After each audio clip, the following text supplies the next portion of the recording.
ਔਰ ਉਸ ਸਮੇਂ ਦਾ ਫਾਇਦਾ ਉਠਾ ਕੇ ਕੱਲ ਅਸੀਂ ਦੇਖਿਆ ਸੀਗਾ ਕਿ ਉਸ ਸਮੇਂ ਦਾ ਫਾਇਦਾ ਉਠਾ ਕੇ ਜਿਹੜੇ ਉੱਥੇ ਜਾਦੂਗਰ ਸੀਗੇ, ਟੇਵੇ ਦੇਖਣ ਵਾਲੇ ਸੀਗੇ, ਜਿਹੜੇ ਕਿ ਪਹਿਲੇ ਸੁਪਨੇ ਦੇ ਕਰਕੇ ਜਿਨ੍ਹਾਂ ਦੇ ਬਹੁਤ ਸਾਰੀਆਂ ਜਗ੍ਹਾਵਾਂ ਖੋਹ ਹੋ ਗਈਆਂ ਸੀਗੀਆਂ, ਜਿਨ੍ਹਾਂ ਦੇ ਅਹੁਦੇ ਖੋਹ ਹੋ ਗਏ ਸੀਗੇ, ਇਹ ਉਹਨਾਂ ਦੇ ਲਈ ਬਦਲਾ ਲੈਣ ਦਾ ਇੱਕ ਪਰਫੈਕਟ ਮੌਕਾ ਸੀ ਔਰ ਉਹਨਾਂ ਨੇ ਉਸ ਦਾ ਫਾਇਦਾ ਉਠਾਉਣਾ ਚਾਹਿਆ, ਲੇਕਿਨ ਉਸ ਦਾ ਫਾਇਦਾ ਉਹ ਨਹੀਂ ਉਠਾ ਸਕੇ।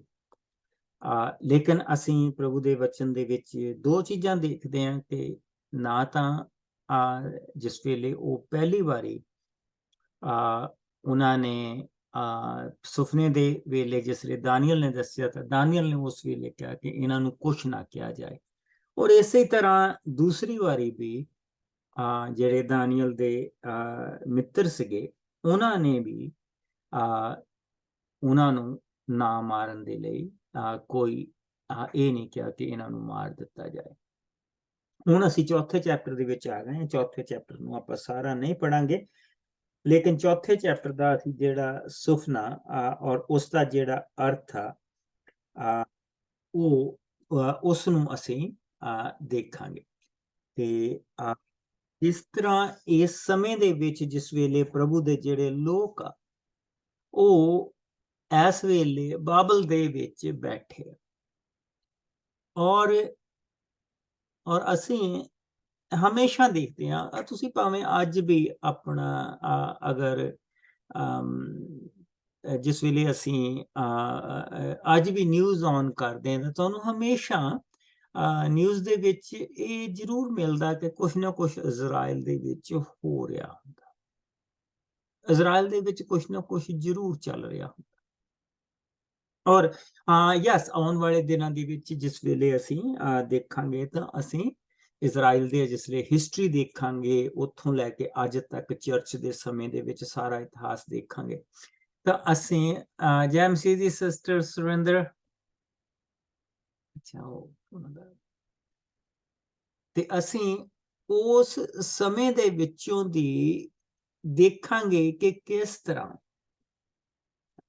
ਕਿ ਇਜ਼ਰਾਈਲ ਦੇ ਲੋਕ ਹਮੇਸ਼ਾ ਔਖੇ ਸਮੇਂ ਦੇ ਵਿੱਚ ਹੀ ਲੰਘੇ ਆ ਔਰ ਲੇਕਿਨ ਪ੍ਰਭੂ ਨੇ ਕਿਸ ਤਰ੍ਹਾਂ ਆਪਣੇ ਲੋਕਾਂ ਨੂੰ ਸੰਭਾਲ ਕੇ ਰੱਖਿਆ ਔਰ ਅੱਜ ਵੀ ਸੰਭਾਲਦਾ ਪਿਆ। ਇਹ ਜੰਗਬੰਦੀ ਹਮੇਸ਼ਾ ਉਹਨਾਂ ਦੇ ਉੱਤੇ ਲੱਗੀ ਰਹਿੰਦੀ ਆ।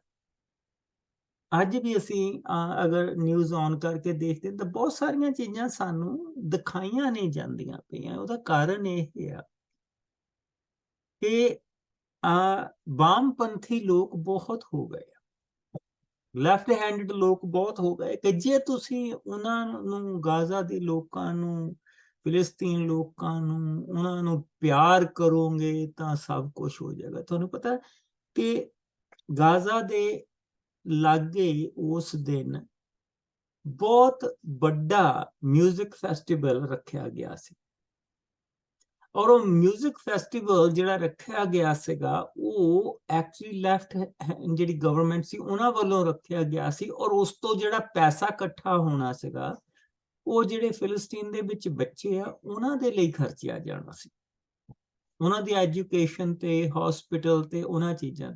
ਔਰ ਜਿਸਲੇ ਗਾਜ਼ਾ ਵੱਲੋਂ ਹਮਲਾ ਹੋਇਆ ਤਾਂ ਉਹਨਾਂ ਨੇ ਉਸ ਫੈਸਟੀਵਲ ਤੇ ਹਮਲਾ ਕੀਤਾ। ਉਹਨਾਂ ਨੇ ਉਹਨਾਂ ਲੋਕਾਂ ਨੂੰ ਮਾਰਿਆ ਜਿਹੜੇ ਇਹ ਚੀਜ਼ ਨੂੰ ਸੋਚਦੇ ਪਏ ਸੀ। ਤੁਹਾਨੂੰ ਪਤਾ ਇਜ਼ਰਾਈਲ ਦੇ ਵਿੱਚ ਵੀ ਬਹੁਤ ਸਾਰੇ ਯਹੂਦੀ ਜਿਹੜੇ ਪਰਮੇਸ਼ਰ ਤੇ ਵਿਸ਼ਵਾਸ ਨਹੀਂ ਕਰਦੇ।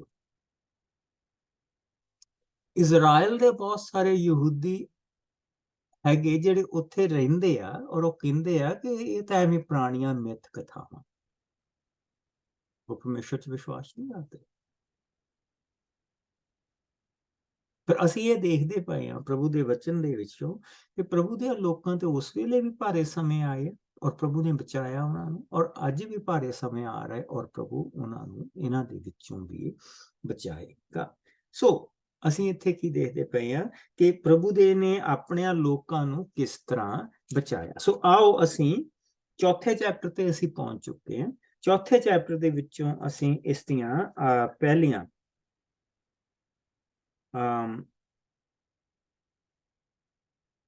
ਪਹਿਲੀਆਂ 17 ਆਇਤਾਂ ਪਹਿਲੀਆਂ ਐਕਚੁਅਲੀ 18 ਆਇਤਾਂ ਇਸ ਦੀਆਂ। ਠੀਕ ਹੈ ਪਾਸ਼ਾ। ਨਬੂਕਦਨਸਰ ਦਾ ਦੂਜਾ ਸੁਪਨਾ। ਰਾਜਾ ਨਬੂਕਦਨਸਰ ਨੇ ਇਹ ਸੰਦੇਸ਼ ਧਰਤੀ ਉੱਤੇ ਰਹਿ ਰਹੀਆਂ ਸਭ ਕੌਮਾਂ, ਜਾਤਾਂ ਅਤੇ ਭਾਸ਼ਾਵਾਂ ਦੇ ਲੋਕਾਂ ਨੂੰ ਘੱਲਿਆ, ਤੁਹਾਨੂੰ ਸਭ ਨੂੰ ਸ਼ਾਂਤੀ ਮਿਲੇ। ਤੁਸੀਂ ਮੇਰੇ ਇਸ ਅਦਭੁਤ ਕੰਮਾਂ ਅਤੇ ਚਮਤਕਾਰਾਂ ਦੇ ਬਿਆਨ ਨੂੰ ਸੁਣੋ ਜੋ ਸਰਵ ਸ਼ਕਤੀਮਾਨ ਪਰਮੇਸ਼ਰ ਨੇ ਮੇਰੇ ਉੱਤੇ ਪ੍ਰਗਟ ਕੀਤੇ ਹਨ। ਪਰਮੇਸ਼ਰ ਦੇ ਕੰਮ ਅਤ ਮਹਾਨ ਅਤੇ ਅਦਭੁਤ ਹਨ ਜੋ ਉਸਨੇ ਮੇਰੇ ਉੱਤੇ ਪ੍ਰਗਟ ਕੀਤੇ ਹਨ। ਉਸ ਦੇ ਚਮਤਕਾਰ ਸ਼ਕਤੀਸ਼ਾਲੀ ਹਨ ਜੋ ਉਸਨੇ ਕੀਤੇ ਹਨ। ਪਰਮੇਸ਼ਰ ਹਮੇਸ਼ਾ ਦੇ ਲਈ ਸਾਡਾ ਰਾਜਾ ਹੈ, ਉਹ ਸਦਾ ਰਾਜ ਕਰੇਗਾ। ਮੈਂ ਆਪਣੇ ਮਹਿਲ ਵਿੱਚ ਬੜੇ ਅਮਨ ਚੈਨ ਨਾਲ ਰਹਿ ਰਿਹਾ ਸਾਂ, ਮੈਨੂੰ ਹਰ ਤਰ੍ਹਾਂ ਦੀ ਅਸੀਸ ਮਿਲੀ ਸੀ। ਮੈਂ ਇੱਕ ਰਾਤ ਸੁੱਤੇ ਹੋਏ ਇੱਕ ਸੁਪਨਾ ਦੇਖਿਆ ਜਿਸ ਕਾਰਨ ਮੈਂ ਭੈਭੀਤ ਹੋ ਗਿਆ। ਮੈਂ ਤੁਰੰਤ ਹੁਕਮ ਦਿੱਤਾ ਕਿ ਬਾਬਲ ਦੇ ਸਭ ਸ਼ਾਹੀ ਸਲਾਹਕਾਰ ਪੇਸ਼ ਕੀਤੇ ਜਾਣ ਤਾਂ ਜੋ ਉਹ ਮੇਰੇ ਸੁਪਨੇ ਦਾ ਅਰਥ ਦੱਸਣ। ਤਦ ਸਭ ਜੋਤਸ਼ੀ, ਜਾਦੂ ਟੂਣਾ ਕਰਨ ਵਾਲੇ ਅਤੇ ਸਿਆਣੇ ਮੇਰੇ ਕੋਲ ਆਏ ਅਤੇ ਮੈਂ ਉਹਨਾਂ ਨੂੰ ਆਪਣਾ ਸੁਪਨਾ ਦੱਸਿਆ, ਪਰ ਉਹਨਾਂ ਵਿੱਚੋਂ ਕੋਈ ਵੀ ਉਸ ਦਾ ਅਰਥ ਨਾ ਦੱਸ ਸਕਿਆ। ਤਦ ਦਾਨੀਅਲ ਮੇਰੇ ਕੋਲ ਆਇਆ ਜਿਸ ਦਾ ਨਾਂ ਮੇਰੇ ਦੇਵਤੇ ਦੇ ਨਾਂ ਪਿੱਛੇ ਬੇਲਸ਼ੱਸਰ ਵੀ ਹੈ। ਪਰਮੇਸ਼ਰ ਦਾ ਆਤਮਾ ਉਸ ਵਿੱਚ ਹੈ, ਸੋ ਮੈਂ ਦਾਨੀਅਲ ਨੂੰ ਆਪਣਾ ਸੁਪਨਾ ਸੁਣਾਇਆ। ਮੈਂ ਉਸਨੂੰ ਕਿਹਾ, ਬੇਲਸ਼ੱਸਰ, ਮੈਂ ਜਾਣਦਾ ਹਾਂ ਕਿ ਪਰਮੇਸ਼ਰ ਦਾ ਆਤਮਾ ਤੇਰੇ ਵਿੱਚ ਹੈ ਅਤੇ ਤੂੰ ਸਭ ਰਹੱਸ ਪ੍ਰਗਟ ਕਰ ਸਕਦਾ ਹੈ। ਮੇਰਾ ਸੁਪਨਾ ਇਹ ਹੈ, ਤੂੰ ਮੈਨੂੰ ਇਸ ਦਾ ਅਰਥ ਦੱਸ। ਜਦੋਂ ਮੈਂ ਸੁੱਤਾ ਹੋਇਆ ਸਾਂ ਤਾਂ ਮੈਂ ਇੱਕ ਦਰਸ਼ਨ ਦੇਖਿਆ ਜਿਸ ਵਿੱਚ ਮੈਨੂੰ ਧਰਤੀ ਦੇ ਵਿਚਕਾਰ ਇੱਕ ਵੱਡਾ ਰੁੱਖ ਲੱਗਾ ਦਿਖਾਈ ਦਿੱਤਾ।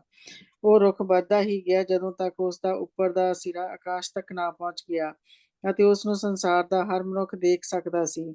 ਉਸ ਦੇ ਪੱਤੇ ਸੁੰਦਰ ਸਨ ਅਤੇ ਉਹ ਫਲਾਂ ਦੇ ਨਾਲ ਲੱਦਿਆ ਹੋਇਆ ਸੀ ਜੋ ਸਾਰੇ ਸੰਸਾਰ ਦੇ ਲੋਕਾਂ ਲਈ ਬਹੁਤ ਸਨ। ਜੰਗਲੀ ਜਾਨਵਰ ਉਸ ਦੀ ਛਾਂ ਹੇਠਾਂ ਆਰਾਮ ਕਰਦੇ ਸਨ, ਪੰਛੀਆਂ ਦੇ ਆਲਣੇ ਉਸ ਉੱਤੇ ਸਨ ਅਤੇ ਹਰ ਪ੍ਰਾਣੀ ਉਸ ਦਾ ਫਲ ਖਾਂਦਾ ਸੀ। ਜਦੋਂ ਮੈਂ ਇਹ ਸੁਪਨੇ ਬਾਰੇ ਸੋਚ ਰਿਹਾ ਸਾਂ ਤਾਂ ਮੈਂ ਇੱਕ ਚੌਕਸ ਸਵਰਗਦੂਤ ਨੂੰ ਸਵਰਗ ਤੋਂ ਆਉਂਦੇ ਹੋਏ ਦੇਖਿਆ। ਉਸ ਨੇ ਉੱਚੀ ਦਿੱਤੀ ਪੁਕਾਰ ਕੇ ਕਿਹਾ, ਇਸ ਰੁੱਖ ਨੂੰ ਵੱਢੋ ਅਤੇ ਇਸ ਦੀਆਂ ਟਾਹਣੀਆਂ ਦੇ ਟੋਟੇ ਟੋਟੇ ਕਰ ਦਿਓ, ਇਸ ਦੇ ਪੱਤੇ ਝਾੜ ਸੁੱਟੋ ਅਤੇ ਇਸ ਦੇ ਫਲ ਖਿਲਾਰ ਦਿਓ। ਜਾਨਵਰਾਂ ਨੂੰ ਇਸ ਥੱਲਿਓਂ ਦੂਰ ਕਰੋ ਅਤੇ ਪੰਛੀਆਂ ਨੂੰ ਇਸ ਉੱਤੋਂ ਉਡਾ ਦਿਓ, ਪਰ ਇਸ ਦੇ ਤਣੇ ਨੂੰ ਮੁੱਢ ਸਮੇਤ ਧਰਤੀ ਅੰਦਰ ਗੱਡਿਆ ਰਹਿਣ ਦਿਓ ਅਤੇ ਇਸ ਨੂੰ ਲੋਹੇ ਅਤੇ ਕਹੇ ਦੀਆਂ ਤਾਰਾਂ ਨਾਲ ਬੰਨ੍ਹ ਦੇਵੋ ਅਤੇ ਇਸ ਹਾਲਤ ਵਿੱਚ ਇਸ ਨੂੰ ਜੰਗਲੀ ਘਾਹ ਨਾਲ ਰਹਿਣ ਦੇਵੋ। ਹੁਣ ਇਸ ਮਨੁੱਖ ਉੱਤੇ ਤਰੇਲ ਪੈਣ ਦਿਓ ਅਤੇ ਇਸ ਨੂੰ ਜੰਗਲੀ ਜਾਨਵਰਾਂ ਅਤੇ ਰੁੱਖਾਂ ਵਿੱਚ ਰਹਿਣ ਦਿਓ। 7 ਸਾਲਾਂ ਤੱਕ ਇਸ ਦਾ ਮਨ ਮਾਨਵ ਦਾ ਨਹੀਂ ਹੋਵੇਗਾ, ਸਗੋਂ ਜਾਨਵਰ ਦਾ ਹੋਵੇਗਾ। ਇਹ ਫੈਸਲਾ ਉਹਨਾਂ ਚੌਕਸ ਸਵਰਗਦੂਤਾਂ ਦਾ ਸੀ। ਇਸ ਲਈ ਸਭ ਧਰਤੀ ਨਿਵਾਸੀ ਜਾਣਨਗੇ ਕਿ ਸਰਵ ਸ਼ਕਤੀਮਾਨ ਪ੍ਰਭੂ ਦਾ ਅਧਿਕਾਰ ਸਭ ਮਾਨਵ ਰਾਜਾਂ ਉੱਤੇ ਹੈ ਅਤੇ ਜਿਸ ਨੂੰ ਚਾਹੇ ਚੁਣ ਕੇ ਉਹ ਇਹ ਦੇ ਸਕਦਾ ਹੈ, ਇੱਥੋਂ ਤੱਕ ਕਿ ਛੋਟੇ ਤੋਂ ਛੋਟੇ ਮਨੁੱਖ ਨੂੰ ਵੀ। ਸੋ ਇਹ ਸੁਪਨਾ ਸੀ ਜੋ ਮੈਂ ਦੇਖਿਆ ਹੈ। ਰਾਜਾ ਨਬੂਕਦਨਸਰ ਨੇ ਅੱਗੇ ਕਿਹਾ, ਹੇ ਬੇਲਸ਼ੱਸਰ, ਤੂੰ ਇਸ ਦਾ ਅਰਥ ਮੈਨੂੰ ਦੱਸ। ਮੇਰਾ ਕੋਈ ਵੀ ਸ਼ਾਹੀ ਸਲਾਹਕਾਰ ਇਸ ਦਾ ਅਰਥ ਨਹੀਂ ਦੱਸ ਸਕਿਆ, ਪਰ ਤੂੰ ਦੱਸ ਸਕਦਾ ਹੈ। ਪਰਮੇਸ਼ਰ ਦਾ ਆਤਮਾ ਤੇਰੇ ਵਿੱਚ ਹੈ। ਤੇਰੇ ਵਿੱਚ ਵਾਸ ਕਰਦਾ। ਸੋ ਦੇਖੋ, ਅਸੀਂ ਪ੍ਰਭੂ ਦੇ ਵਚਨ ਦੇ ਵਿੱਚ ਇਹ ਦੇਖਦੇ ਪਏ ਹਾਂ ਕਿ ਇਹ ਜਿਹੜਾ ਹਿੱਸਾ ਜਿਸ ਤਰੀਕੇ ਦੇ ਨਾਲ ਸਾਨੂੰ ਦਿੱਤਾ ਗਿਆ, ਇਹ ਕੋਈ ਇਤਿਹਾਸਕਾਰ ਨਹੀਂ ਦੱਸ ਰਿਹਾ, ਇਹ ਨਬੂਕਦਨਸਰ ਆਪ ਦੱਸਦਾ ਪਿਆ। ਸੋ ਅਸੀਂ ਇਹ ਕਹਿ ਸਕਦੇ ਹਾਂ ਕਿ ਇਹ ਬੇਸਿਕਲੀ ਨਬੂਕਦਨਸਰ ਦੀ ਟੈਸਟਮਨੀ ਜੋ ਉਹ ਦੇ ਰਿਹਾ। ਨਾ, ਨਬੂਕਦਨਸਰ ਨੇ ਇੱਕ ਪਾਪ ਕੀਤਾ ਹੈ। ਨਬੂਕਦਨਸਰ ਨੂੰ ਪਹਿਲਾਂ ਪ੍ਰਭੂ ਨੇ ਇੱਕ ਸੁਪਨਾ ਦਿਖਾਇਆ। ਉਸ ਸੁਪਨੇ ਦੇ ਵਿੱਚ ਸੋਨੇ ਦਾ ਸਿਰ ਸੀਗਾ, ਫਿਰ ਉਸ ਤੋਂ ਬਾਅਦ ਧੜ ਸੀਗਾ ਚਾਂਦੀ ਦਾ, ਫਿਰ ਅਸੀਂ ਦੇਖਿਆ ਕਹੇ ਦੇ ਉਸ ਤੇ ਪੱਟ ਸੀ, ਲੋਹੇ ਦੀਆਂ ਲੱਤਾਂ ਸੀ ਔਰ ਫਿਰ ਮਿਲੀਆਂ ਤੁਲੀਆਂ ਧਾਤਾਂ ਦੇ ਪੈਰ ਸੀ। ਸੋ ਉਸ ਸੁਪਨੇ ਦਾ ਅਰਥ ਦਾਨੀਅਲ ਨੇ ਉਸ ਨੂੰ ਦੱਸਿਆ। ਉਸ ਸੁਪਨੇ ਦੇ ਅਰਥ ਨੂੰ ਦੱਸਦਿਆਂ ਹੋਇਆਂ ਦਾਨੀਅਲ ਨੇ ਕਿਹਾ ਕਿ ਜਿਹੜਾ ਉਸ ਦਾ ਸੋਨੇ ਦਾ ਸਿਰ ਆ ਉਹ ਤੂੰ ਆ। ਕਿਉਂ ਇਸ ਤਰ੍ਹਾਂ ਉਸਨੇ ਕਿਹਾ? ਉਸਦੇ 2 ਰੀਜ਼ਨ।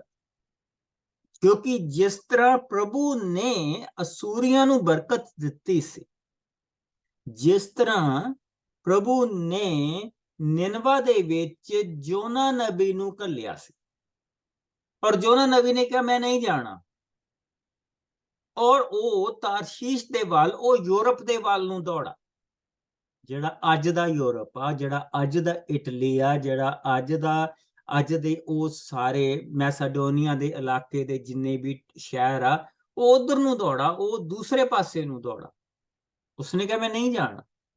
ਪ੍ਰਭੂ ਮੱਛੀ ਦੇ ਵਿੱਚ ਉਸ ਨੂੰ ਲੈ ਕੇ ਆ ਕੇ ਉਸਨੇ ਮੁੜ ਕੇ ਉਸ ਕੰਢੇ ਦੇ ਉੱਤੇ ਸੁੱਟਿਆ, ਔਰ ਉਸ ਕੰਢੇ ਤੋਂ ਫਿਰ ਉਹ ਤੁਰ ਕੇ, ਉਹ ਜਿਸ ਨੂੰ ਕਿ ਉਸ ਨੂੰ ਮਹੀਨੇ ਤੋਂ ਜ਼ਿਆਦਾ ਲੱਗਾ, ਉਹ ਫਿਰ ਤੁਰ ਕੇ ਨਿਨਵਾ ਦੇ ਇਲਾਕੇ ਦੇ ਵਿੱਚ ਗਿਆ, ਜੋ ਸੀਰੀਆ ਦੇ ਵਿੱਚ ਹੈ, ਜੋ ਅੱਜ ਸੀਰੀਆ ਦੇ ਵਿੱਚ।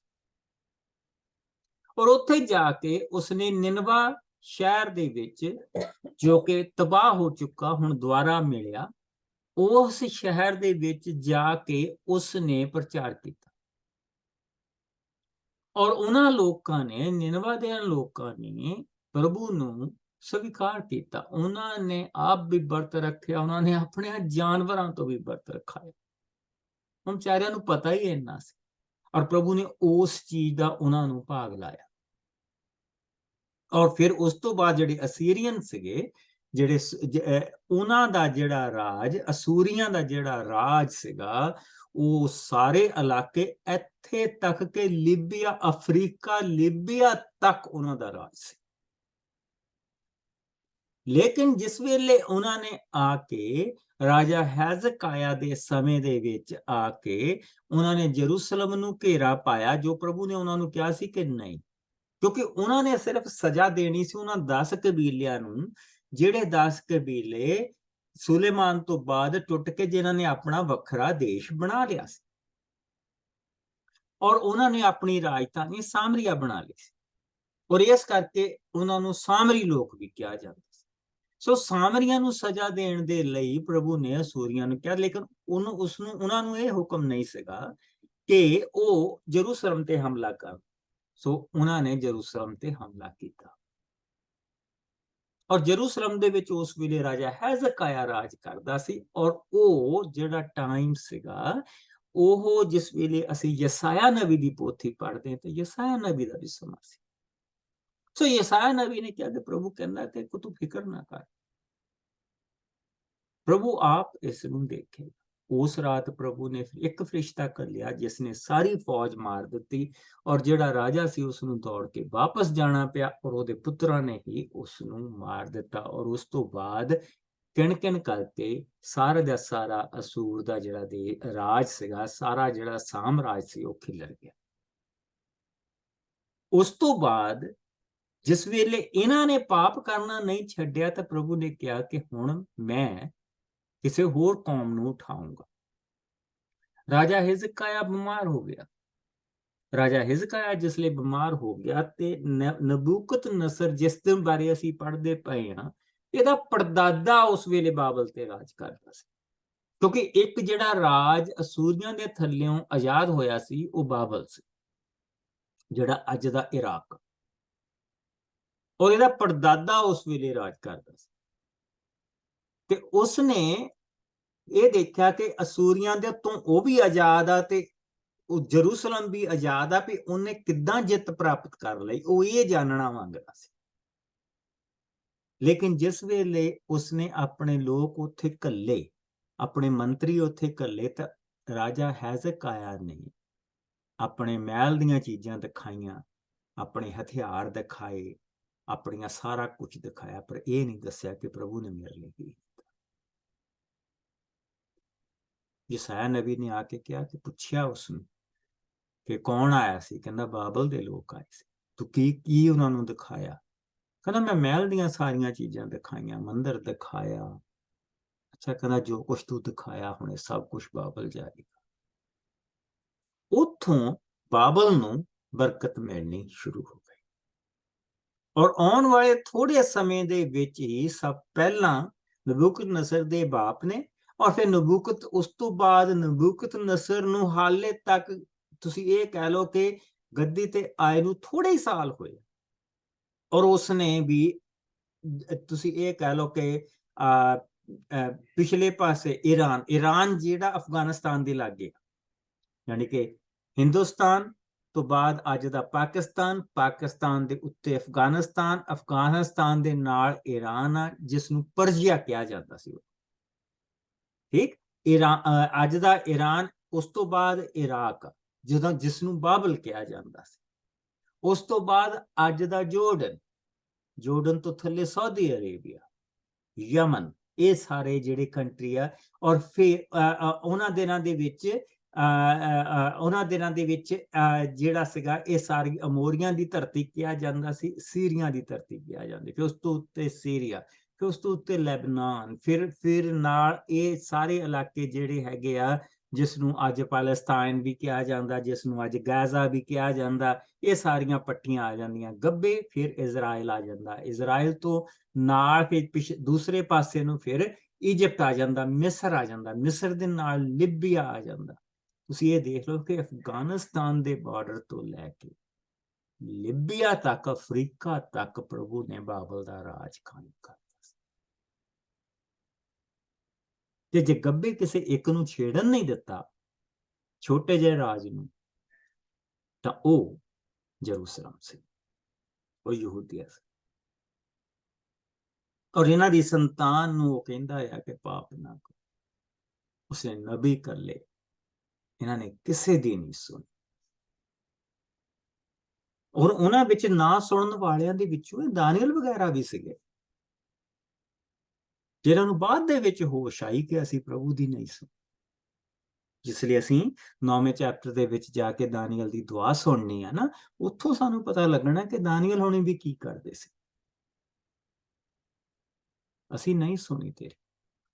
ਸੋ ਹੁਣ ਉਹ ਸਾਰੀਆਂ ਚੀਜ਼ਾਂ ਇੱਥੇ ਹੋ ਰਹੀਆਂ, ਲੇਕਿਨ ਇੱਥੇ ਕੀ ਹੋ ਰਿਹਾ ਕਿ ਜਿਸ ਵੇਲੇ ਉਹ ਇਹਨਾਂ ਨੂੰ ਫੜ ਕੇ ਦਾਨੀਏਲ ਹੋਣਾ ਨੂੰ, ਉਸਨੇ ਪਹਿਲਾਂ ਇੱਕ ਹਮਲਾ ਕੀਤਾ, 3 ਮਹੀਨਿਆਂ ਬਾਅਦ ਫਿਰ ਉਸਨੇ ਦੂਸਰਾ ਹਮਲਾ ਕੀਤਾ। ਦੂਸਰੇ ਹਮਲੇ ਦੇ ਵਿੱਚ, ਜਿੱਦਾਂ ਅਸੀਂ ਦੇਖਿਆ ਸੀਗਾ, ਦੂਸਰੇ ਹਮਲੇ ਦੇ ਵਿੱਚ ਇਹ ਦਾਨੀਏਲ ਵਗੈਰਾ ਔਰ ਜਿਹੜਾ ਉੱਥੇ ਦਾ ਜਿਹੜਾ ਛੋਟੀ ਉਮਰ ਦਾ ਰਾਜਾ ਸੀ, ਉਸ ਨੂੰ ਫੜ ਕੇ ਲਿਆਇਆ ਔਰ ਉਹਦੇ ਚਾਚੇ ਨੂੰ ਉੱਥੇ ਰਾਜਾ ਬਣਾਤਾ, ਜਿੱਥੇ ਅਸੀਂ ਵਾਪਸ ਦੁਆਰਾ ਜਾਵਾਂਗੇ।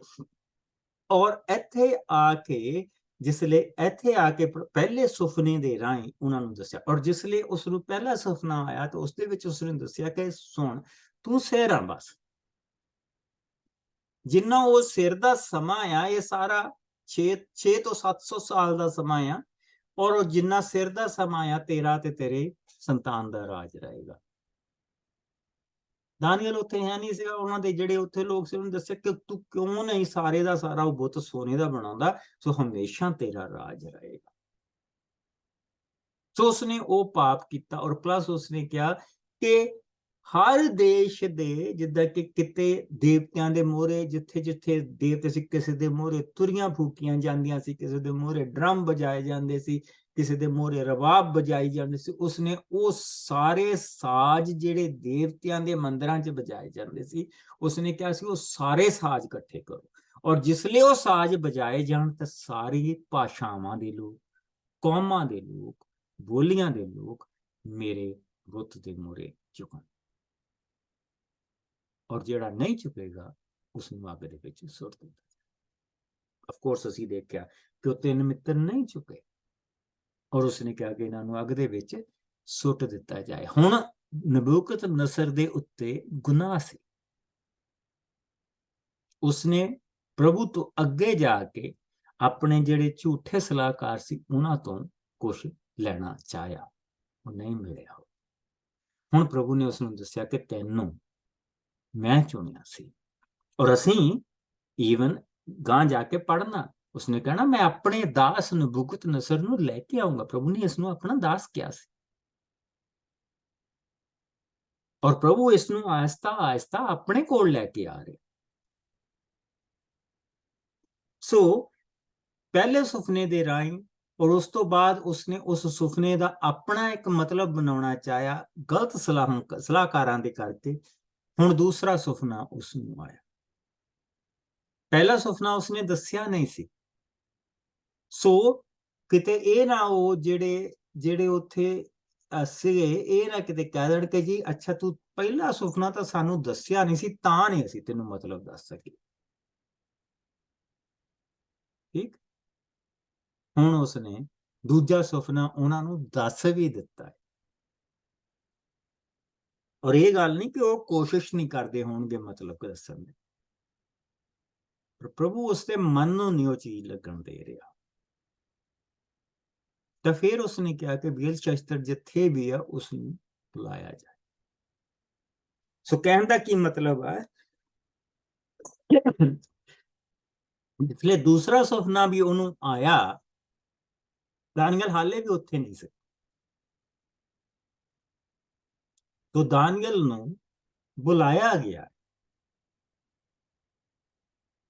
और फिर उसने दानियल ਨੂੰ बुला के अपना सुपना उसਨੂੰ ਦੱਸਿਆ। ਇਹ ਐਕਚੁਅਲੀ ਇੱਕ ਚਿੱਠੀ ਆ ਜਿਹੜੀ ਲਿਖ ਹੋ ਕੇ ਜਾ ਰਹੀ ਹੈ ਜਿੱਥੇ ਜਿੱਥੇ ਤੱਕ ਉਸਦਾ ਰਾਜ ਆ। ਚੌਥਾ ਚੈਪਟਰ ਇੱਕ ਚਿੱਠੀ ਹੈ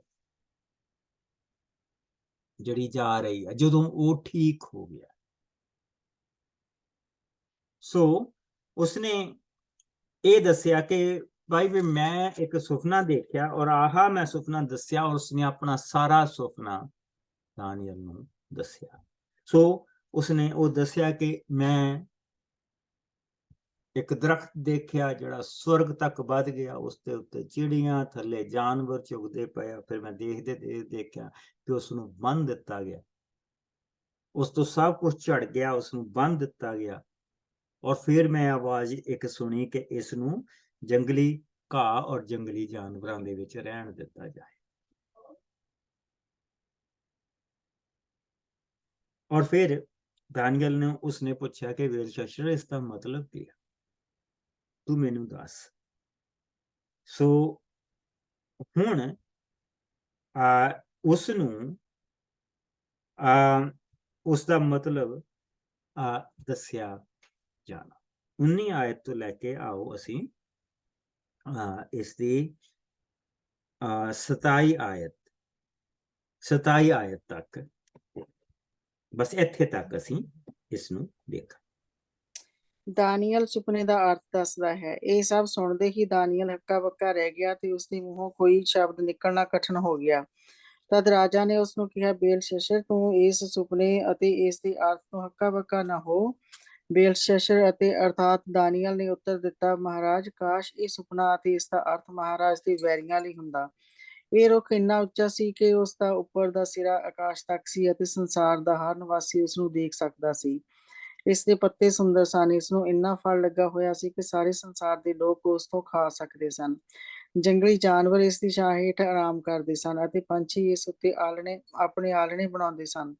ਮਹਾਰਾਜ, ਇਹ ਉੱਚਾ ਤੇ ਸ਼ਕਤੀਸ਼ਾਲੀ ਰੁੱਖ ਤੁਸੀਂ ਹੀ ਹੋ। ਤੁਸੀਂ ਆਕਾਸ਼ ਤੱਕ ਪਹੁੰਚ ਗਏ ਹੋ ਅਤੇ ਤੁਹਾਡੀ ਸ਼ਕਤੀ ਪੂਰੇ ਸੰਸਾਰ ਵਿੱਚ ਫੈਲ ਚੁੱਕੀ ਹੈ। ਮਹਾਰਾਜ ਨੇ ਇੱਕ ਸਵਰਗਦੂਤ ਨੂੰ ਸਵਰਗ ਤੋਂ ਆਉਂਦੇ ਦੇਖਿਆ ਤੇ ਜਿਸ ਨੇ ਕਿਹਾ ਸੀ, ਰੁੱਖ ਨੂੰ ਵੱਢ ਕੇ ਇਸ ਨੂੰ ਨਾਸ਼ ਕਰ ਦੇਵੋ, ਪਰ ਇਸ ਦਾ ਮੁੱਢ ਜ਼ਮੀਨ ਵਿੱਚ ਹੀ ਰਹਿਣ ਦਿਓ। ਇਸ ਦੇ ਚਾਰੇ ਪਾਸੇ ਲੋਹੇ ਅਤੇ ਕਹੇ ਦੀਆਂ ਤਾਰਾਂ ਬੰਨ੍ਹ ਕੇ ਇਸ ਨੂੰ ਖੇਤ ਵਿੱਚ ਘਾਹ ਦੇ ਵਿੱਚ ਰਹਿਣ ਦਿਓ। ਇਸ ਮਨੁੱਖ ਉੱਤੇ ਤਰੇਲ ਪੈਣ ਦਿਓ ਤੇ ਇਸ ਨੂੰ 7 ਸਾਲਾਂ ਤੱਕ ਜਾਨਵਰਾਂ ਨਾਲ ਰਹਿਣ ਦਿਓ।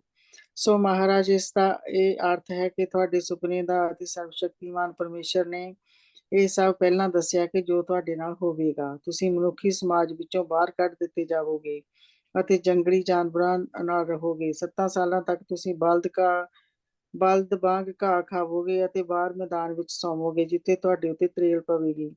ਤਦ ਤੁਸੀਂ ਜਾਣੋਗੇ ਕਿ ਸਰਵਸ਼ਕਤੀਮਾਨ ਪਰਮੇਸ਼ਰ ਸਭ ਰਾਜਾਂ ਉੱਤੇ ਰਾਜ ਕਰਦਾ ਹੈ ਅਤੇ ਜਿਸ ਨੂੰ ਉਹ ਚਾਹੇ ਉਸ ਨੂੰ ਦੇ ਸਕਦਾ ਹੈ।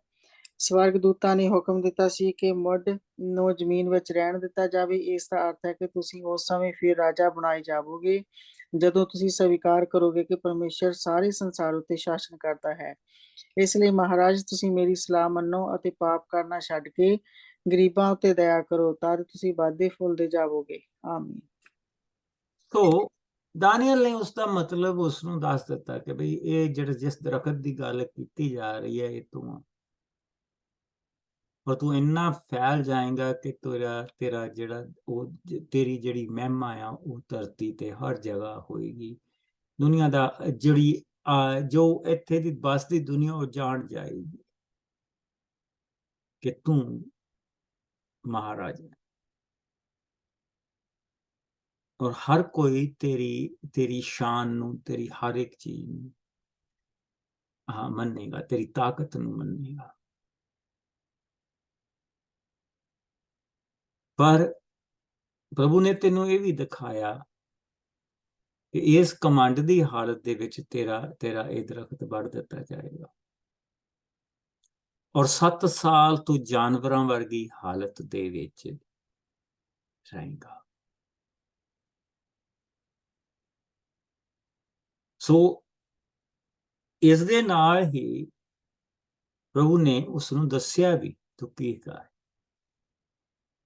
ਕਿ ਮਹਾਰਾਜ ਤੁਸੀਂ ਮੇਰੀ ਸਲਾਹ ਮੰਨੋ। ਕੀ ਸਲਾਹ? ਕਿ ਪਾਪ ਕਰਨਾ ਛੱਡ ਕੇ ਗਰੀਬਾਂ ਦੇ ਉੱਤੇ ਦਇਆ ਕਰੋ ਕਿ ਤੁਸੀਂ ਵੱਧਦੇ ਫੁੱਲਦੇ ਜਾਓ। ਨਾ 7 ਸਾਲ ਉਸਨੇ ਇਸ ਸਮੇਂ ਦੇ ਵਿੱਚ ਰਹਿਣਾ, ਔਰ ਇਹ ਜਿਹੜਾ ਸੁਪਨਾ ਆ ਇਹ ਪੂਰਾ ਹੋਣਾ ਹੁਣ ਤੋਂ ਲੈ ਕੇ ਆਲਮੋਸਟ 5 ਸਾਲ ਬਾਅਦ ਇਹ ਸ਼ੁਰੂ ਹੋਣਾ ਹੈ। ਸੋ ਪ੍ਰਭੂ ਨੇ ਇਸ ਨੂੰ 5 ਸਾਲ ਦਾ ਸਮਾਂ ਦੇਣਾ ਹੈ, ਕਿਉਂਕਿ ਸਾਨੂੰ ਤਾਂ ਪਤਾ ਆ ਕਿ ਇਸ ਸਮੇਂ ਦੇ ਵਿੱਚ ਜਾ ਕੇ ਬਹੁਤ ਦੇਰ ਤੱਕ ਅਗਲੇ ਉਸ ਸਮੇਂ ਤੱਕ ਕੋਈ ਕਿਸੇ ਨੇ ਨਬੂਕਦਨੇਜ਼ਰ ਨੂੰ ਦੇਖਿਆ ਨਹੀਂ, ਕਿਉਂਕਿ ਸਾਰਾ ਰਾਜਪਾਟ ਜੋ ਇਸ ਦਾ ਸੀਗਾ, ਈਵਨ ਉਸਦੇ ਘਰ ਦੇ ਲੋਕਾਂ ਨੇ ਵੀ ਉਸ ਨੂੰ ਨਹੀਂ ਦੇਖਿਆ, ਕਿਉਂਕਿ ਉਸਦਾ ਸਾਰਾ ਰਾਜਪਾਟ ਔਰ ਸਾਰੀਆਂ ਚੀਜ਼ਾਂ ਜਿਹੜੀਆਂ ਸੀ ਉਹ ਦਾਨੀਏਲ ਸੰਭਾਲਦਾ ਸੀ।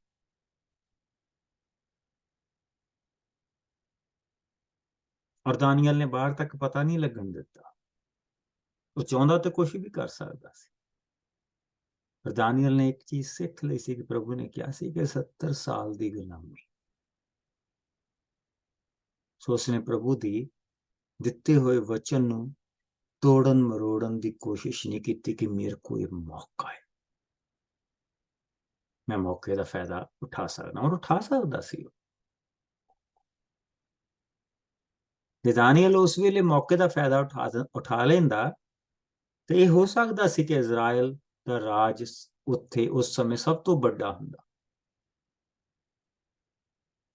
ਲੇਕਿਨ ਜਿਸ ਤਰ੍ਹਾਂ ਅੱਜ ਅਸੀਂ ਇਹ ਦੇਖਦੇ ਹਾਂ ਕਿ ਬਾਬਲ ਦਾ ਰਾਜ ਇੱਕ ਸਮੇਂ ਹੁੰਦਾ ਸੀ, ਔਰ ਉਹਨੂੰ ਪ੍ਰੂਵ ਕਰਨ ਦੇ ਲਈ ਵੀ ਧਰਤੀ ਪੱਟ ਕੇ ਥੱਲਿਓਂ ਪਤਾ ਲਾਉਣਾ ਪੈਂਦਾ ਕਿ ਹਾਂ ਬਾਬਲ ਦਾ ਰਾਜ ਸੀ। ਸਾਇਰਸ ਦਾ ਰਾਜ ਹੁੰਦਾ ਸੀ,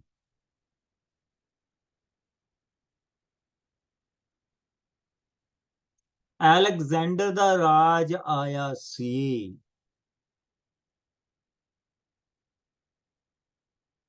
ਤੁਹਾਨੂੰ ਪਤਾ ਅਲੈਗਜ਼ੈਂਡਰ ਦੀ ਸਿਰਫ ਇੱਕ ਪੋਇਮ ਆ,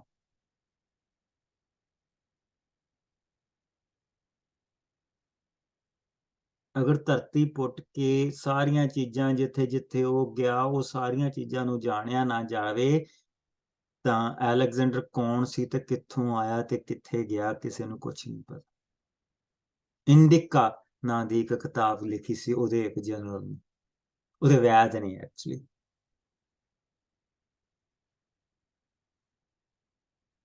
ਜੋ ਇੱਕ ਪੋਇਮ ਦੇ ਰੂਪ ਚ।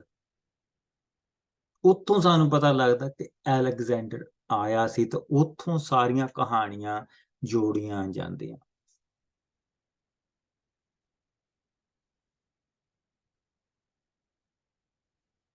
ਪਰ ਇਜ਼ਰਾਈਲ ਹਾਲੇ ਵੀ ਹੈਗਾ, ਔਰ ਉਹ ਇੱਕ ਦੇਸ਼ ਹੈ। ਕਿਉਂ? ਕਿਉਂਕਿ ਪ੍ਰਭੂ ਦੇ ਇਸ ਬੰਦੇ ਨੇ ਨਾਜਾਇਜ਼ ਫਾਇਦਾ ਨਹੀਂ ਉਠਾਇਆ। ਠੀਕ, ਸੋ ਅਸੀਂ ਇਹਨਾਂ ਚੀਜ਼ਾਂ ਨੂੰ ਅੱਗੇ ਜਾ ਕੇ ਦੁਬਾਰਾ ਦੇਖਾਂਗੇ। ਹੁਣ ਅਸੀਂ ਵਾਪਸ, ਕਿਉਂਕਿ ਅਸੀਂ ਜਰਮਾਇਆ ਦੀ ਪੋਥੀ ਦੇ ਵਿੱਚੋਂ ਇਹ ਸਾਰੀਆਂ ਚੀਜ਼ਾਂ ਦੇਖਦੇ ਪਏ ਕਿ ਜਰਮਾਇਆ ਦੀ ਪੋਥੀ ਦੇ ਵਿੱਚ ਹੋਰ ਕਿਹੜੀਆਂ ਕਿਹੜੀਆਂ ਚੀਜ਼ਾਂ। ਸੋ ਇਹ ਸਾਰੀਆਂ ਚੀਜ਼ਾਂ ਇਸ ਵੇਲੇ ਬਾਬਲ ਦੇ ਵਿੱਚ ਵਾਪਰ ਰਹੀਆਂ।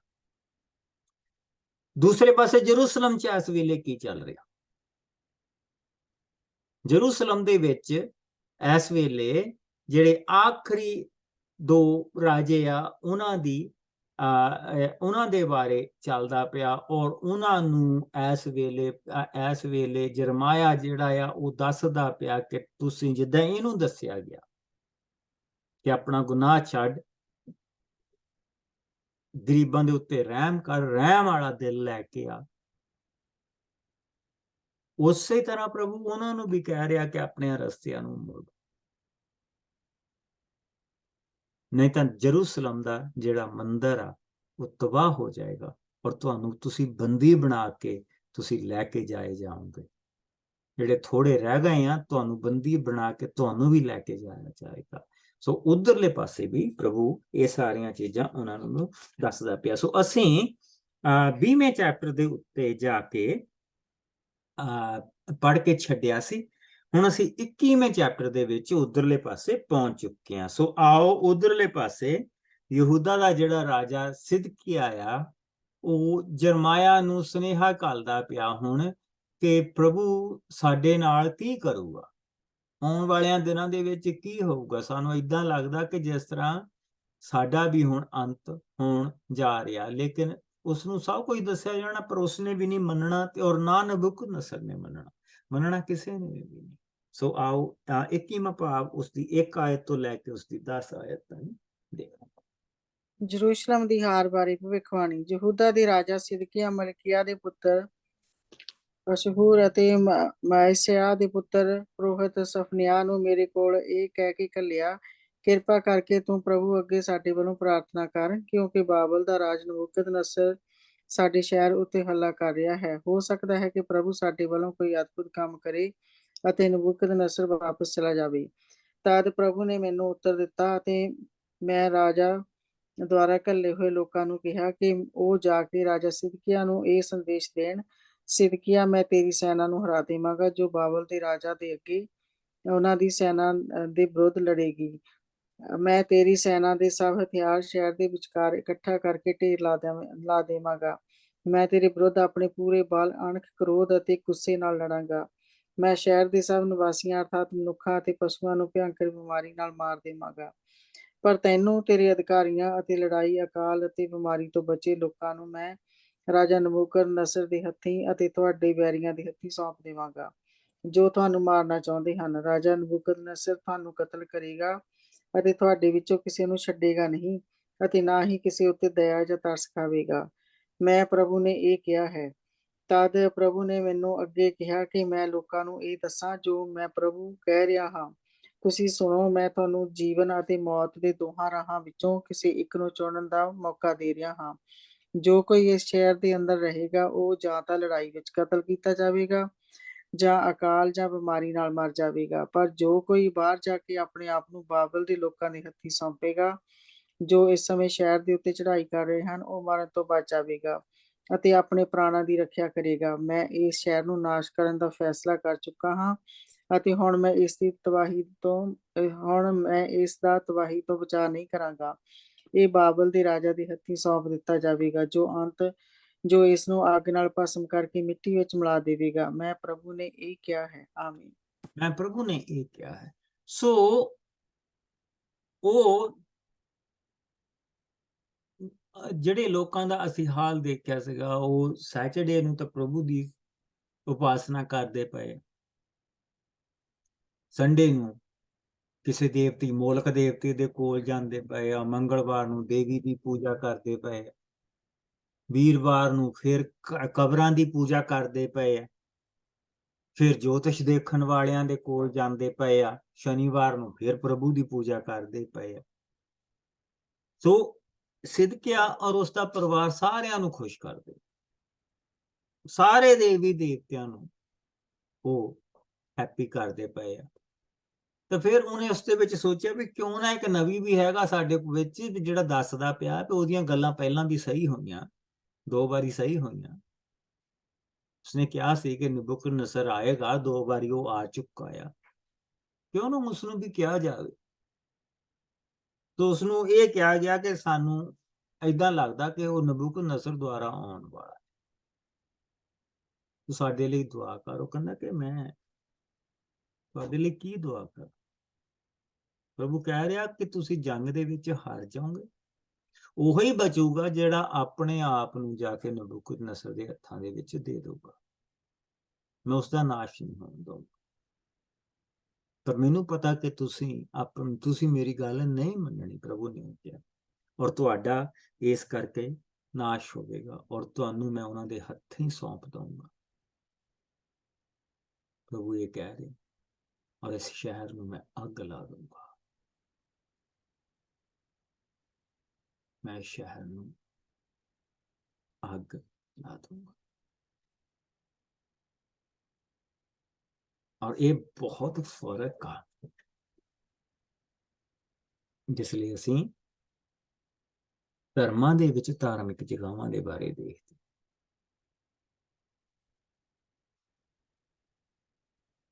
ਔਰ ਉੱਥੇ ਹਮੇਸ਼ਾ ਜਿਸ ਵੀ ਉਹ ਪਰਮੇਸ਼ਰ ਨੂੰ, ਦੇਵੀ ਨੂੰ, ਦੇਵਤੇ ਨੂੰ ਉਹ ਮੰਨਦੇ ਪਏ ਆ, ਤਾਂ ਉਹ ਇਹ ਮੰਨਦੇ ਪਏ ਆ ਕਿ ਸਾਡੀ ਦੇਵੀ ਨੇ, ਸਾਡੇ ਦੇਵਤੇ ਨੇ ਆਪਣੀ ਉਸ ਜਗ੍ਹਾ ਨੂੰ ਬਚਾਇਆ। ਨਾ ਅਕਬਰ ਦੀ ਕਹਾਣੀ ਦੱਸੀ ਜਾਂਦੀ, ਹਿੰਦੂ ਦੱਸਦੇ ਆ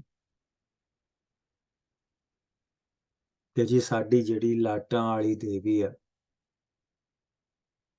ਉਸ ਦੀਆਂ ਲਾਟਾਂ ਨੂੰ ਬੰਦ ਕਰਨ ਦੇ ਲਈ ਅਕਬਰ ਨੇ ਥੱਲੇ ਉਹਨਾਂ ਨੇ ਉੱਥੇ ਲੋਹੇ ਦੀਆਂ ਚਾਦਰਾਂ ਲਾ ਦਿੱਤੀਆਂ, ਲੇਕਿਨ ਜਿਹੜੀਆਂ ਜੋਤਾਂ ਸੀ ਉਹ ਫਿਰ ਜਗਣ ਲੱਗ ਪਈਆਂ। ਬੇਸਿਕਲੀ ਧਰਤੀ ਚੋਂ ਗੈਸ ਨਿਕਲਦੀ ਸਾਰਿਆਂ ਨੂੰ ਪਤਾ, ਕਿਉਂਕਿ ਉਹ ਜਿਹੜੀ ਸਾਡੇ ਜਿੱਥੇ ਵੀ ਧਰਤੀ ਦੇ ਆਲੇ ਦੁਆਲੇ ਇੱਕ ਥੱਲੇ ਲਾਵੇ ਦੀ, ਜਿੱਥੇ ਧਰਤੀ ਦੇ ਥੱਲੇ ਜਿਹੜਾ ਲਾਵਾ ਹੁੰਦਾ ਨਾ, ਉਹਦਾ ਇੱਕ ਰਿੰਗ ਚੱਲਦਾ ਪਿਆ, ਉਹਨੂੰ ਰਿੰਗ ਆਫ ਫਾਇਰ ਕਹਿੰਦੇ ਆ, ਜੋ ਕਿ ਬਹੁਤ ਸਾਰੇ ਕੰਟਰੀਜ਼ ਦੇ ਵਿੱਚ ਹੋ ਕੇ ਲੰਘਦਾ। ਔਰ ਉਹ ਇੱਕ, ਤੁਸੀਂ ਇਹ ਕਹਿ ਲਓ ਕਿ ਉਹ ਇੱਕ ਉਹ ਦੀ ਤਰ੍ਹਾਂ, ਜਿੱਦਾਂ ਬਿੰਗੀ ਟੈਡੀ ਉਹ ਦੀ ਤਰ੍ਹਾਂ ਆ ਜਿਹੜਾ ਉਹ ਗੁਜ਼ਰਦਾ ਹੈ। ਠੀਕ, ਸੋ ਉਹ ਉਧਰ ਇੰਡੀਆ ਦੇ ਵਿੱਚ ਹਿਮਾਲਿਆ ਪਹਾੜੀਆਂ ਦੇ ਵਿੱਚ, ਅਰਾਵਲੀ ਪਹਾੜੀਆਂ ਦੇ ਵਿੱਚ ਦੀ ਹੋ ਕੇ ਉਹ ਲੰਘਦਾ ਹੋਇਆ, ਇੱਥੋਂ ਸਾਡੇ ਲਾਗਿਓਂ ਦੀ ਲੰਘਦਾ, ਔਰ ਇੱਥੇ ਅਸੀਂ ਜਿਹੜਾ ਹੈਰਿਸਨ ਹੌਟ ਸਪ੍ਰਿੰਗ ਆ ਇਹਦੇ ਰਾਹੀਂ ਹੁੰਦਾ ਹੋਇਆ, ਉਹ ਸਾਰੀ ਉਹ ਜਿਹੜੀ ਹੈਗੀ ਲਾਵੇ ਦੀ ਲੰਘਦੀ, ਔਰ ਗੈਸ ਨਿਕਲਦੀ ਹੈ ਥੱਲਿਓਂ, ਗਰਮ ਪਾਣੀ ਨਿਕਲਦੇ ਆ, ਸਾਰੀਆਂ ਚੀਜ਼ਾਂ ਇਸੇ ਕਰਕੇ ਨਿਕਲਦੀਆਂ। ਸੋ ਉਹਨਾਂ ਨੇ ਉੱਤੇ ਉਹ ਲੋਹੇ ਦੀਆਂ ਚਾਦਰਾਂ ਪਾਤੀਆਂ ਜੀ, ਉਹ ਚਾਦਰਾਂ ਦੇ ਵਿੱਚੋਂ ਦੀ ਫੇਰ ਜੀ ਉਹ ਅੱਗ ਜਗਣ ਲੱਗ ਪਈ। ਉਹ ਸਾਡੀ ਦੇਵੀ ਨੇ ਆਪਣੇ ਮੰਦਿਰ ਨੂੰ ਬਚਾਇਆ। ਔਰ ਇਸ ਤਰ੍ਹਾਂ ਅਸੀਂ ਬਹੁਤ ਸਾਰਾ ਪੜ੍ਹਦੇ ਹਾਂ, ਬਹੁਤ ਸਾਰੀਆਂ ਚੀਜ਼ਾਂ ਦੇਖਦੇ ਹਾਂ, ਲੇਕਿਨ ਪ੍ਰਭੂ ਨੇ ਆਪਣੇ ਮੰਦਿਰ ਦਾ ਨਾਸ਼ ਕੀਤਾ, ਕਿਉਂਕਿ ਉੱਥੇ ਪਾਪ ਹੁੰਦਾ ਸੀ, ਉੱਥੇ ਬੱਚਿਆਂ ਦੀਆਂ ਬਲੀਆਂ ਦਿੱਤੀਆਂ ਜਾਂਦੀਆਂ ਸੀ, ਉਸ ਦੇ ਅੰਦਰ ਹੀ ਉਹਨਾਂ ਨੇ ਦੂਸਰੇ ਦੇਵੀ ਦੇਵਤਿਆਂ ਦੇ ਲਈ ਮੰਦਿਰ ਬਣਾ ਦਿੱਤੇ ਸੀ। ਸੋ ਪ੍ਰਭੂ ਨੇ ਸਜ਼ਾ ਦਿੱਤੀ। ਇਹ ਬਿਲਕੁਲ ਅਸੀਂ ਉਲਟ ਪੜ੍ਹਦੇ, ਬਿਲਕੁਲ ਅਸੀਂ ਉਲਟ ਪੜ੍ਹਦੇ, ਔਰ ਇਸ ਚੀਜ਼ ਨੂੰ,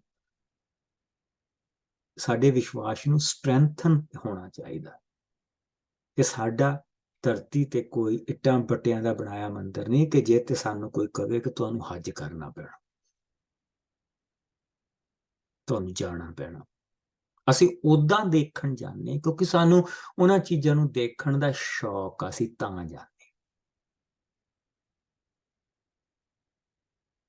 ਪਰ ਸਾਡੇ ਕਿਤੇ ਲਿਖਿਆ ਨਹੀਂਗਾ ਕਿ ਤੇਰੀ ਮੁਕਤੀ ਨਹੀਂ ਹੋਣੀ ਅਗਰ ਤੂੰ ਨਹੀਂ ਜਾਏਗਾ, ਕਿਉਂਕਿ ਉਸ ਮੰਦਿਰ ਦੇ ਵਿੱਚ ਨਾਸ਼ ਹੁੰਦਾ ਸੀ। ਪ੍ਰਭੂ ਨੇ ਉਸਦਾ ਨਾਸ਼ ਕਰ ਦਿੱਤਾ। ਇਸ ਕਰਕੇ ਪ੍ਰਭੂ ਨੇ ਨਾਸ਼ ਕੀਤਾ ਕਿਉਂਕਿ ਉੱਥੇ ਪਾਪ ਹੁੰਦਾ ਸੀ। ਔਰ ਫਿਰ ਪ੍ਰਭੂ ਨੇ ਕਿਹਾ ਅਜ਼ੀਕੀਅਲ ਦੇ ਰਾਹੀਂ ਕਿ ਮੈਂ ਮਨੁੱਖ ਦੇ ਅੰਦਰ ਜਿਹੜਾ ਪੱਥਰ ਆ ਉਸ ਨੂੰ ਕੱਢ ਕੇ ਮੈਂ ਮਾਸ ਦਾ ਦਿਲ ਪਾਉਂਗਾ, ਔਰ ਮੈਂ ਉੱਥੇ ਰਹੂੰਗਾ, ਔਰ ਮੈਂ ਉੱਥੇ ਵਾਸ ਕਰੂੰਗਾ, ਮੈਂ ਉਸ ਨੂੰ ਆਪਣਾ ਮੰਦਰ।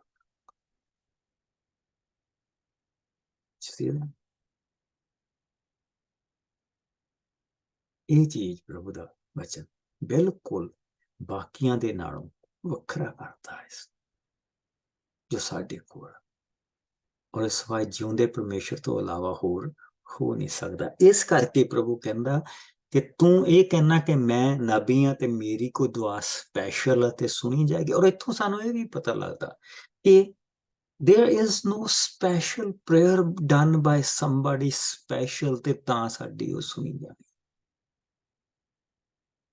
ਨਹੀਂ, ਆਗਿਆਕਾਰੀ ਆ।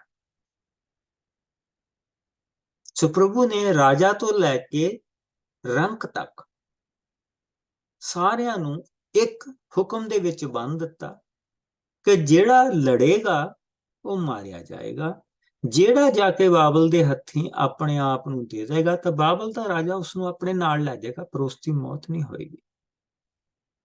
ਔਰ 17 ਸਾਲਾਂ ਬਾਅਦ ਉਹ ਵਾਪਸ ਇਸ ਧਰਤੀ ਦੇ ਉੱਤੇ ਆ ਜਾਏਗਾ। 17 ਸਾਲਾਂ ਬਾਅਦ ਉਸ ਦੀ ਸੰਤਾਨ ਵਾਪਸ ਇਸ ਧਰਤੀ ਨੂੰ ਦੇਖੇਗੀ। ਇਹ ਚੀਜ਼ ਅਸੀਂ ਦੇਖਦੇ। ਸੋ ਪ੍ਰਭੂ ਨੇ ਬੇਸਿਕਲੀ ਉਹਨਾਂ ਨੂੰ ਉਸ ਨੂੰ ਇਹ ਕਹਿ ਰਿਹਾ ਇਸ ਵੇਲੇ ਜਰਮਿਆ ਨੂੰ ਕਿ ਤੇਰੀ ਦੁਆ ਕਰਨ ਦਾ ਕੋਈ ਫਾਇਦਾ ਨਹੀਂ ਹੋਣਾ। ਇਹਨਾਂ ਨੂੰ ਦੁਆਵਾਂ ਦੀ ਜ਼ਰੂਰਤ ਨਹੀਂ, ਇਹਨਾਂ ਨੂੰ ਆਗਿਆਕਾਰੀ ਦੀ ਜ਼ਰੂਰਤ, ਜੋ ਇਹਨਾਂ ਨੇ ਨਹੀਂ ਕਰਨੀ।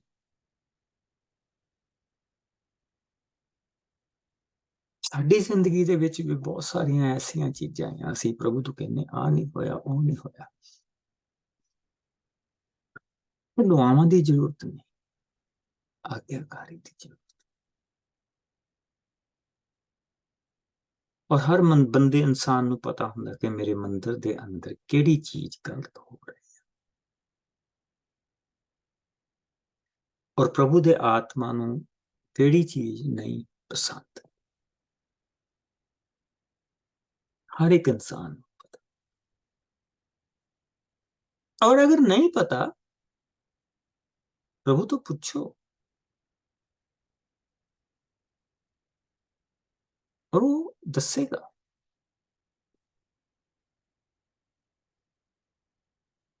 वो दसेगा।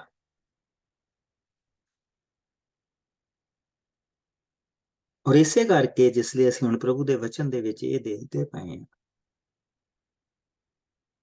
ਕਿ ਪ੍ਰਭੂ ਦੀ ਜਿਹੜੀ ਜਿੱਤ ਆ ਉਹ ਸਿਰਫ ਮੇਰੇ ਲਈ ਨਹੀਂ, ਪਰ ਉਹ ਮੇਰੀ ਆਉਣ ਵਾਲੀ ਸੰਤਾਨ ਦੇ ਲਈ ਦੇਖਦਾ ਪਿਆ। ਹੁਣ ਅਸੀਂ ਅਗਰ ਦੇਖੀਏ ਕਿ ਪ੍ਰਭੂ ਨੇ ਕਿਹਾ ਸੀ ਮੈਂ ਆਪਣੇ ਲੋਕਾਂ ਨੂੰ ਮਿਸਰ ਦੇ ਵਿੱਚੋਂ ਕੱਢ ਕੇ ਵਾਅਦੇ ਦੀ ਧਰਤੀ ਤੇ ਲੈ ਕੇ ਜਾਊਂਗਾ। ਫਿਰ ਅਸੀਂ ਦੇਖਦੇ ਹਾਂ ਕਿ 40 ਸਾਲਾਂ ਦੇ ਵਿੱਚ ਜਿਹੜੇ ਉੱਥੋਂ ਤੁਰੇ ਸੀ, 20 ਸਾਲ ਤੋਂ ਜਿਹੜੇ ਘੱਟ ਸੀਗੇ ਉਹ ਉੱਥੇ ਹੀ ਮਰ ਗਏ, ਰਸਤੇ ਵਿੱਚ ਉਜਾੜ 'ਚ ਹੀ ਦੱਬ ਹੋ ਗਏ। ਈਵਨ ਮੂਸਾ ਵੀ ਨਹੀਂ ਪਹੁੰਚਿਆ। ਤਾਂ ਕੀ ਪ੍ਰਭੂ ਦਾ ਵਾਅਦਾ ਨਹੀਂ ਰਿਹਾ?